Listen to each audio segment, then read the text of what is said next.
የኤላና የጆኒ እልክ መጋባት እንዳለ ሆኖ አሁን ላይ ደግሞ ይበልጥ ብሎ ሰብሌና ጆኒም በጣም እልክ ውስጥ ገብተዋል። ምክንያቱም አሁን ላይ ብርክቴ ከመጣች በኋላ ነገሮች ሁሉ ያው እንደነበሩ አልነበረም። ሁሉም ነገር ተቀያይረው ይገኛሉ።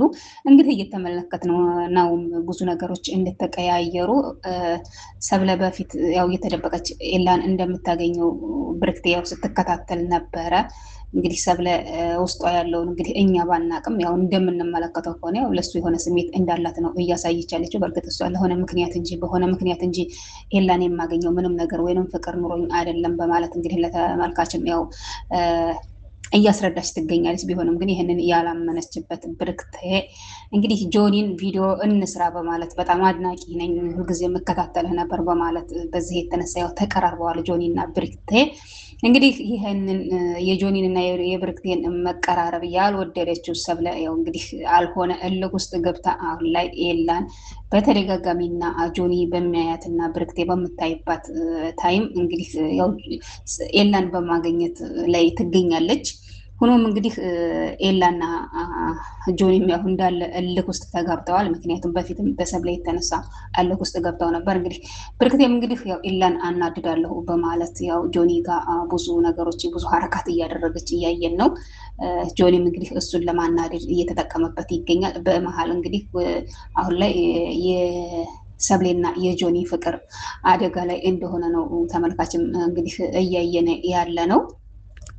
ሰላም ሰላም ብያለሁ። ውድና የተከበራችሁ ውድ የቻናሌ ቤተሰቦች በሀገርም በውጭም ያላችሁ ሰላማችሁ በዚህ ተተረፍረፍ ይበላልኝ እያልኩኝ ለቻናሉ አዲስ የሆናችሁ ላይክ፣ ሰብስክራይብ እያረጋችሁ ቤተሰብ ይሁኑ። አፍላ ፍቅር እንግዲህ እንዳየነው ክፍል 254 በጣም አጓጊና ደስ የሚል ነው። በተለይ ብርክቴ ከመጣች በኋላ ሁሉም ነገር አጓጊ ሆኖ ለተመልካችም በጣም ደስ የሚል አሰራር እየተሰራ ይገኛል። በእርግጥ ድሮም በጣም ደስ የሚል አስተማሪና ቁም ነገር አዘል ያለው ተከታታይ ድራማ ነው አለ። እንግዲህ ያው ዓለምን በጎን ትንጨረጨራለች። እንግዲህ ሰብሌም እንግዲህ በጎን ትንጨረጨራለች። እንግዲህ ኤላ የማን እንደሚሆን እንግዲህ ያው እሱን ወደፊት ሁላችንም አብረን የምናየው ይሆናል። አሁን ላይ ደግሞ ጆኒም ያው በጣም እልክ ውስጥ ገብቷል። እኔ ስንት ጊዜ ነው ይቅርታ ያደረግኩልሽ በድብቅ ኤላ ጋር ስትገናኝ አውቄ እንዳላወቅኩ እያሳለፍኩሽ፣ እንዴት አንቺ አሁን ይቺ ልጅ ቪዲዮ እንስራ በማለት ከኔ ጋር ሁና ቪዲዮ ብትሰራ ምንድን ነው ችግሩ በማለት ለሰብለ በሚነግራት ሰዓት ሰብለም እንግዲህ ነው እልክ መጋባት ፈልገ ነው ከአሁን በኋላ አንተም ግፋበት እኔም እገፋበታለሁ በማለት ያው እልክ ውስጥ ገብተዋል። እንግዲህ በዚህ መካከል እንግዲህ ማን ተጎጂ እንደሆነ እሱን እንግዲህ ያው ወደፊት ነው የምናየው። ምክንያቱም ፍቅር እልክን አይፈልግም። ፍቅር መተሳሰብንና ይቅርታ መባባልን ነው የሚፈልገው። ምክንያቱም አንዱ ሲያጠፋ አንዱ ታልተወ፣ አንዱ ሲያጠፋ እኔም አጠፋለሁ ብሎ አንዱ ሲያጠፋ ሌላኛው እጥፍ የሚከፍል ከሆነ ምንም ትርጉም የለውም። ይሄ ፍቅር ሳይሆን ይሄ ዝም ብሎ ያው ጊዜ ማሳለፊያ ያክል ነው።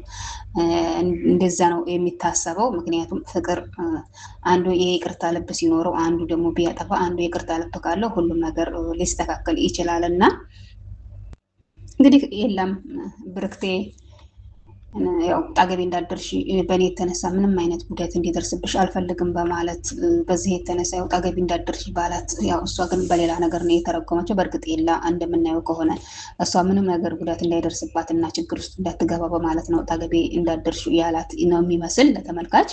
በእርግጥ እሷ ያው እንደ ጠላትና እንደማይፈልጋት ለሰብለ የሆነ ያለውን ስሜት ያው ለእሷ እንደማያሳያት እንደዛ ነው የተረዳችው። ያው እንደ ጠላትና እንደማይፈልጋት ነው የተረዳችው። ይሄንን አጋጣሚ በመጠቀም ያው ከጆኒ ጋር ሁና ያው ኤላን ለማናደድ ብዙ ነገር እያደረገች ትገኛለች። በእርግጥ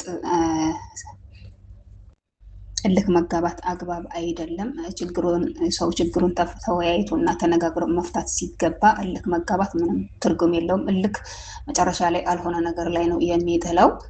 እና እንግዲህ አሁን ላይ ደግሞ ዓለም ያው እንዴት ለሰብለና ለብርክቴ የምትሰጠውን አመለካከት ለእኔ እንዴት አታርግልኝም በማለት ያው ኤላ ጋር ሂዳ ያው ደረቱ ላይ ተለጥፋ ስታለቅስ ነበር። ኤላም እንግዲህ ይህን ያህል ስለጎዳሁሽ በጣም ይቅርታ በማለት ያው እንግዲህ ይቅርታም አቅርቦላታል።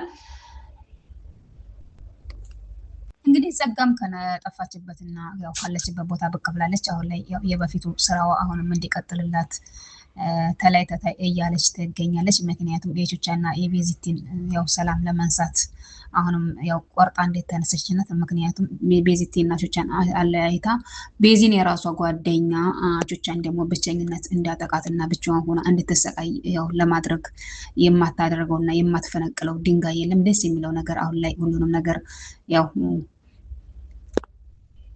ቀስቴ ሁሉንም ነገር ለማስተካከል ያው ቀን ተሌት እየለፋ ይገኛል። ምክንያቱም በዚህ ቤዚቲንና ቹቻን ያለያያቸው ጸጋ እንደሆነችን በእርግጠኛነት ያው አረጋግጧል።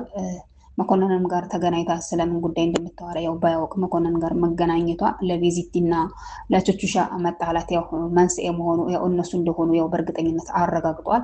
እንግዲህ ውድና የተከበራችሁ ውድ ቻናል ቤተሰቦች እንግዲህ ለዛሬ ያልኳት ቪዲዮዎችን ትመስላለች። በቀጣይ ቪዲዮ እስከምንገናኝ ሁላችሁም በያላችሁበት መልካም ጊዜ እላለሁኝ።